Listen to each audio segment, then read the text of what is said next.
Who are you blaming on the shutdown? I want to go to CNN because even though they're kind of stunned at this, but the reality is the Democrats are taking the blame. As they should. By the way, they could have delivered a clean CR. They chose not to because they wanted to throw a temper tantrum, TDS style, bang their feet on the floor and their hands on the floor and cover their ears and say, no, we're not going to do anything. They could have.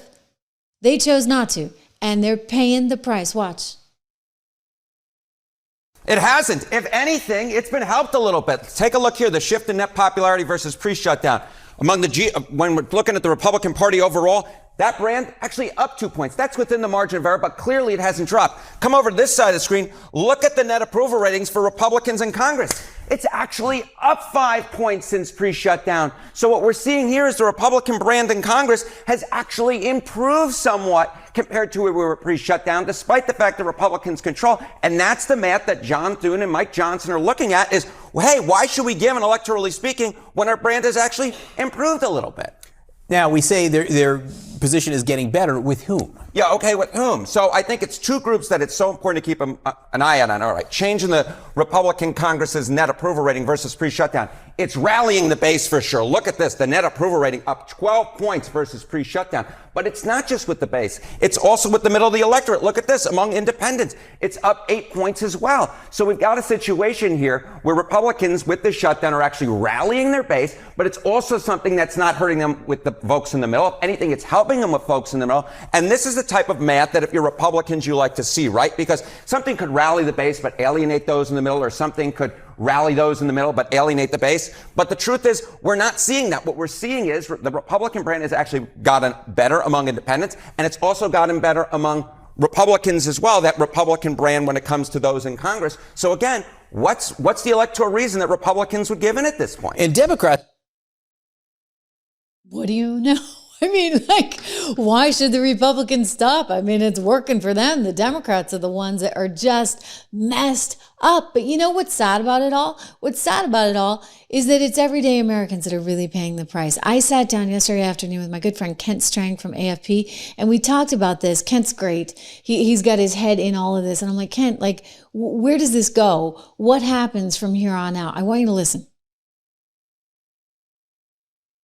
Joining me right now, my friend Kent Strang, Managing Director over at Americans for Prosperity. Oh my gosh, Kent, we're like in, I guess it's day 30 or so, 29, 30 of this shutdown. And I don't know, feels like no end in sight. Is that fair to say?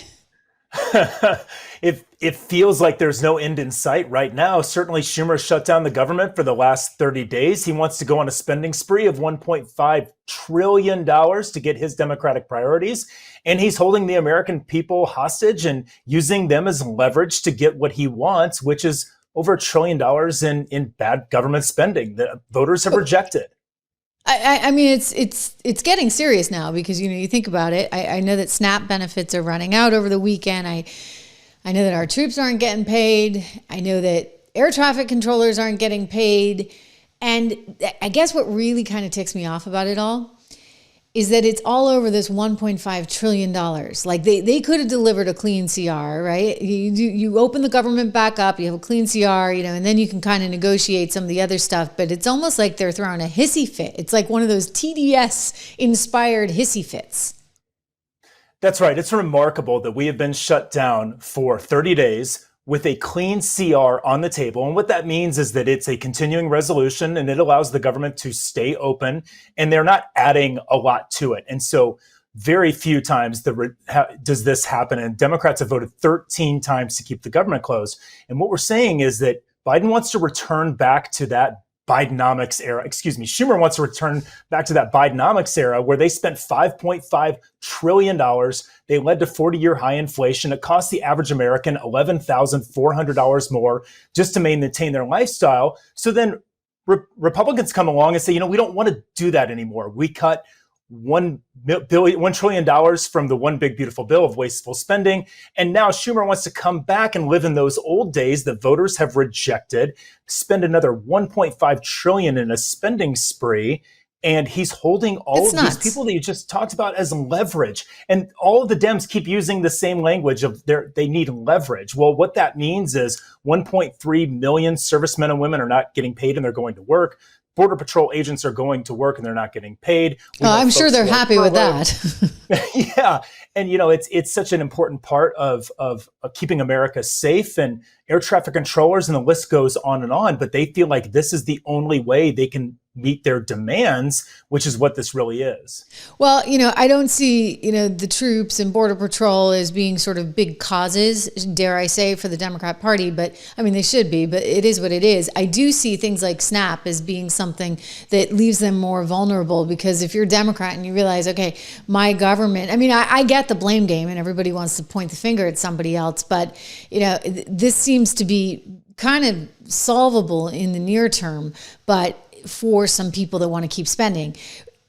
I think I'm not the only one, by the way. I was looking at the Quinnipiac poll, and if you dig deep into those numbers, and I know you've looked at this, what you actually see is that the Republican Party is not really getting hurt by it at all. Because I think the Americans are like, okay, yeah, we know we got a big bloated government that needs to be slimmed down. And it's not just Republicans or the base that's okay with this. It's actually, fascinatingly, independents as well. Yeah, I think it's really fascinating, but I think it all comes down to the Republicans have offered a very reasonable solution. We're going to continue spending at the government's current clip. And Democrats are saying, well, we reject that premise because we want to force you into spending another 1.5 trillion. And so I think it's very simple. If you could open the government today, you could pass a clean continuing resolution. Democratic senators have voted 13 times to oppose this, and they could negotiate those healthcare subsidies because they have until the end of the year to do that. But instead, it all comes back to leverage, and they want to leverage it into an opportunity. And I don't know when they're going to come off this, but I'm with you that I think the American people are going to sour on this really quickly because they see that this is brinksmanship. It's a game. When they could pass a clean CR today, this could be over and they can negotiate the subsidies at another time. It's amazing. And forgive me if I said billion earlier. Earlier on, billion, trillion, my gosh, these numbers just get so insane and so immense, but 1.5 trillion is a heck of a lot of money. We did learn that somewhere in the vicinity of $600 billion of taxpayer money, federal taxpayer money, wound up in the state of California, actually going to hospitals for the care of illegal migrants. And so it's getting down to that issue of, okay, if we're going to just bring everybody in as we did under the Biden administration, and we don't even know who's here or how we're accounting for them, it's eventually going to cost the American taxpayer. And it's money that we simply don't have. And I think in this case, you get Republicans that are just not willing to turn it over to the states for the care of, for example, illegals, because, and it's complicated, right? It's complicated because I think we're a pretty altruistic, humane society and we want to do the right thing. But, you can't put incentives in place that keep sending people here because they're going to get free stuff, including healthcare. That's right. And again, we put a lot of our values on elections. And what did we see? We didn't want to continue to go down that path of having a complete open border. We wanted American borders to be secure. We want our people to be safe. We voted in favor of eliminating waste, fraud, and abuse. And it sounds to me like that's the will of the American people. That's where Republicans are today. Chuck Schumer and Senate Democrats can't seem to live with that reality. And now they want to use military men and women as leverage, use this opportunity as leverage, use SNAP as leverage when they can open the government right now. So how do we get this thing fixed? I mean, this is going to, I suspect, I want to hear your view, but I suspect it's going to be one of the longest shutdowns in history because I know Donald Trump and where he is at and the Republican Party is at. I don't think they're going to budge. And so this is one really bad game of chicken. And the Republicans have the upper hand only because of the data we've been citing, right? Where they keep doing better in the polls despite the shutdown. So they really have no incentive to say, okay, let's fix it. So now it's on the Democrats. And if they're not willing to do it, okay, we just sit here in this stalemate for how long? I mean, hey, we in some ways you're like, okay, the less government, the better. But I do feel bad for the people that need and rely on those paychecks. And it's, they're the casualties in all this. That's what's so tragic.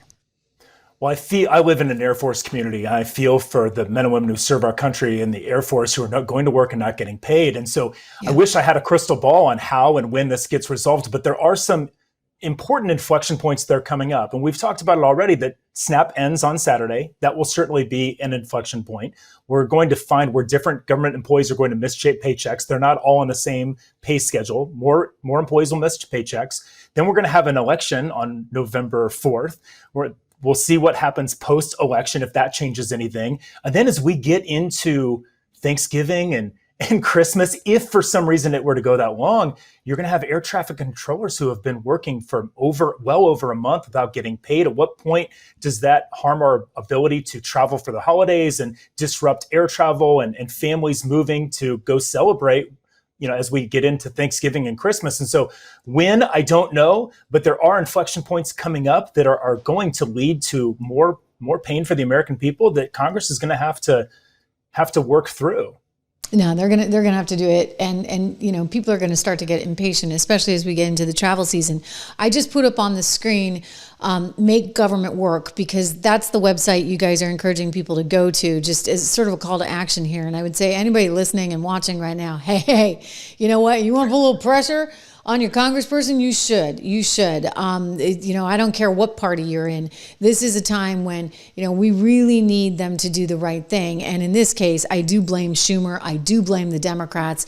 And so if you want to kind of, push them a bit, go over to makegovernmentwork.com. What are you guys doing with that to try and sort of gin up some pressure, the pressure cooker campaign? We absolutely should hold Democratic lawmakers accountable for these votes 13 times to shut the government down.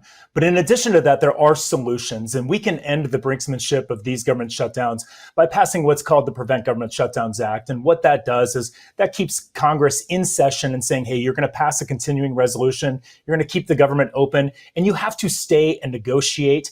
Senator Langford was on TV this morning and on the floor talking about this particular bill. It had 57 votes the last time he brought it up, and they can end this if they want to end this. And then there are a number of other reforms that we just need government to work for. I like that. Hey, question, don't they still get paid? They do. I don't know if you heard Bernie Sanders the other day on The View, where they cornered Bernie on that, and he said, well, we can't not take a paycheck because we have a lot of people who are relying on those paychecks and have families. It's like wink, wink, nudge, nudge, Bernie. Okay, sorry. I gotta go find that one. I'm gonna find that one today. That is so classic. I mean, it's like, well, I'm not gonna wait at the New Jersey airport in a commercial plane area. I'm not gonna be there at Newark, New Jersey. No, I gotta fly private. Oh, my paycheck matters, but yours doesn't? Come on. That like symbolizes everything for me right there, Kent. It really does. Anyway, all right, I'm going to find that. That's my number one priority. Thank you so much for joining us here today. I want to encourage everybody, makegovernmentwork.com. Kent Strang, always good to have you in the house. I appreciate it, my friend. Thank you so much.